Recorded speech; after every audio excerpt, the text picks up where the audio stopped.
Hi ನಮಸ್ಕಾರ ಸ್ನೇಹಿತರೆ, ನಾನು ಸಂತೋಷ್ ಕುಮಾರ್ ಪಾಟೀಲ್. ಇಂದು ದ್ವಿತೀಯ ವರ್ಷದ ವಿದ್ಯಾರ್ಥಿಗಳಿಗೆ ಉತ್ತಮವಾದ ಒಂದು ಅಂಕಗಳನ್ನು ತೆಗೆಯುವುದಕ್ಕಾಗಿ ಓದಿನ ಬಗ್ಗೆ ಕೆಲವೊಂದು ಸಲಹೆಗಳನ್ನು ಹೇಳಕ್ಕೆ ಬಯಸ್ತಾ ಇದ್ದೀನಿ.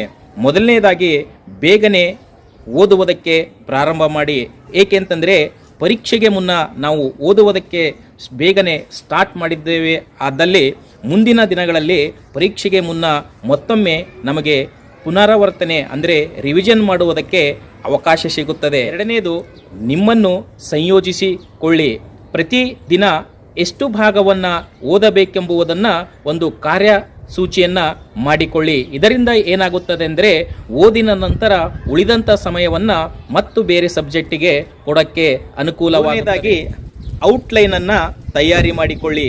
ಯಾವಾಗ ನೀವು ಓದಲು ಪ್ರಾರಂಭ ಮಾಡುತ್ತೀರೋ ಅವಾಗೆ ಮುಖ್ಯವಾದ ಅಂಶಗಳನ್ನು ಒಂದು ಕಡೆ ಬರೆದಿಟ್ಟುಕೊಂಡು ಅದನ್ನು ಮತ್ತೆ ನಿಮಗೆ ಸಮಯ ಸಿಕ್ಕಾಗ ಕಣ್ಣು ಹಾಯಿಸಿದಾಗ ಆ ಅಂಶಗಳು ನಿಮಗೆ ನೆನಪಾಗುವುದಕ್ಕೆ ಸಹಾಯವಾಗುತ್ತದೆ.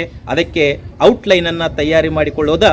ಐದನೇ ಅಂಶ ಏನಂತಂದರೆ ಗಾಬರಿಯಾಗಬೇಡಿ. ಏಕೆಂತಂದರೆ ಪರೀಕ್ಷೆಯ ಬರೆಯುವಂಥ ಸಂದರ್ಭದಲ್ಲಿ ಯಾವುದೇ ಒಂದು ಪ್ರಶ್ನೆ ನೆನಪು ಬಾರದೇ ಇದ್ದಾಗ ಗಾಬರಿ ಆಗದೆ ಆ ಪ್ರಶ್ನೆಗೆ ಒಂದು ಸ್ಥಳವನ್ನು ಬಿಟ್ಟು ಮುಂದಿನ ಪ್ರಶ್ನೆ ಬಗ್ಗೆ ಚಿಂತನೆ ಮಾಡಿ ಆ ಪ್ರಶ್ನೆಗೆ ಉತ್ತರ ಬರೆಯುವಂಥ ಪ್ರಯತ್ನ